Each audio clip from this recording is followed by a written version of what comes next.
You're listening to Only in Seattle. So you bought the Savage Moose, you turned that around, you got that up and running. Mm-hmm. I remember a handful of really fun events up at the Savage Moose. So if Dude, we had a former appraiser band play up. Come on. Yeah, Joel Snook. Yes, Joel Snook. And exactly. They had a bad drummer, and it was just terrible. But I love him, man. No, yeah, anyway. Yeah.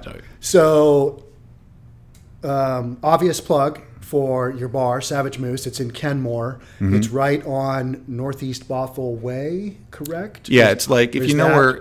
Lake City at that point? It's right between Lake Forest Park and Kenmore, basically. Yeah, it's like, off the main drag. Right. If you know where the Jack in the Box is up at the north end of the lake, it's right behind it. You guys basically share the same parking lot. Yeah. Yeah, that's an awesome bar. And then you met, and then you, how did you buy, your bar number 2 was the Snazzy Badger in Snohomish. Yeah. How'd you get into that? So I have an attorney I work with on my bar stuff. His son played baseball with my son up in Snohomish, and he was doing some work, and he represented a person who owns buildings. Their investment strategy is they own buildings primarily that bars are in. And his client wanted to get rid of a building that she had in Snohomish. So he just called me. He's just like, hey, dude, you interested in expanding? I got a place up in Snohomish on 1st Street. And I was really familiar with it because I lived like 3-4 blocks away from there when I was up in Snohomish. Right. And your kids went to my Snohomish kids are High still School. up there going to high school. I'm like, hey, that might be kind of cool. I could have a spot that's walking distance to hanging out with my kids. And, you know, it's a place I'm spending a lot of time in anyway. Let's see what happens. Might be interested in that. So. Right.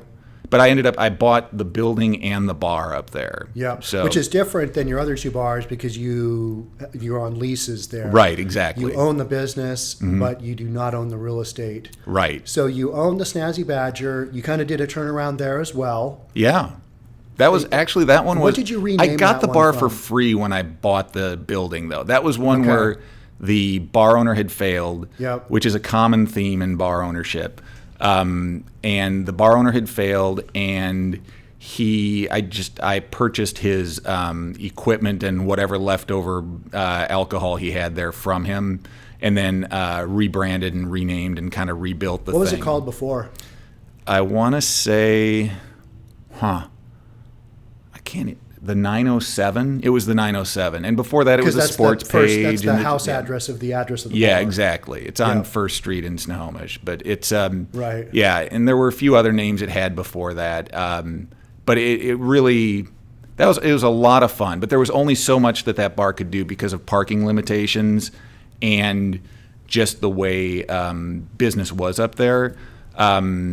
And again, there were a lot of factors that went into it, but I bought that at the end of the first year, right after I'd gotten the Moose, so probably end of 2015.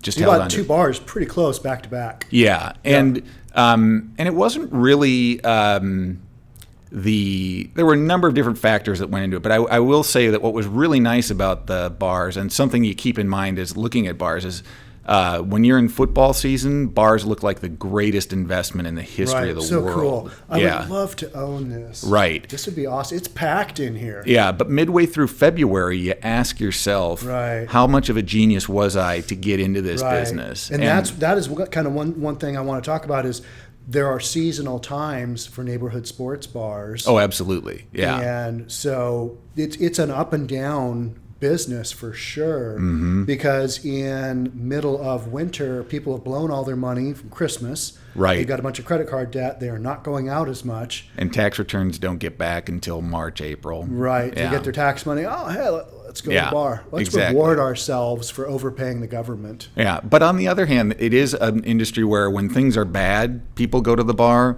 When things are good, people go to the bar. You catch them coming and going. Right. So from that point, but there's definitely a seasonality to it. And what was nice with the Snohomish one that I accidentally just walked into, didn't even know it when I bought the bar. I mean, I looked at the numbers, but you couldn't tell much from the numbers of the guy before me because he was in a situation where he bought the bar for his son to manage. That didn't work out. And all you really saw was numbers that weren't really killing it. Because I own the building, I was like, I can live with this and figure out how to build it from here. And what's nice in Snohomish is it's a different seasonality on 1st Street down there, where And typically maybe describe First Street in Snohomish a little bit. It's a lot of antiques. It's a lot of little boutique shops. Right. And a bunch of really old bars. Right. And then like on Friday and Saturday nights, the North End kids just come out. And it's like Fridays and Saturdays, even though the Snohomish bar square footage wise was maybe 2,400 square feet total, which was about half the size maybe of the Moose and definitely about a third of the size of the bar in Bellevue that I have. That place would just be absolutely packed and just killing it on Fridays rocking. and Saturdays. Right. But you go there on a Monday in January and there's nothing. quiet. So, but the pumpkin season is the big season in Snohomish, Right. and the summer is huge in Snohomish. So I would have the best numbers starting at the end of May, going through the end of October. It would just be killer. Right. Where in my other bars, summer's a little bit of a slower time frame. So it was a kind of nice little.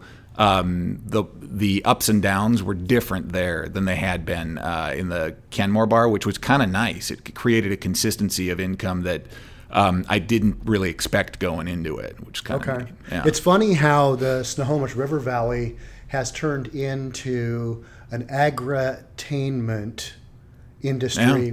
And that's what they call it, because we shot a video for the fall festival for Craven Farms, which is right due south of your bar out in Right. the valley.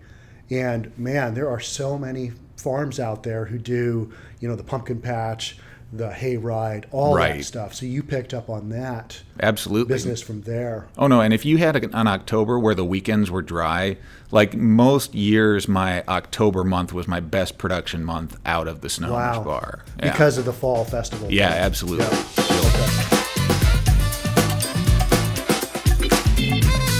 Don't forget to subscribe to our channel and hit the notification bell so you'll know when our next video is out.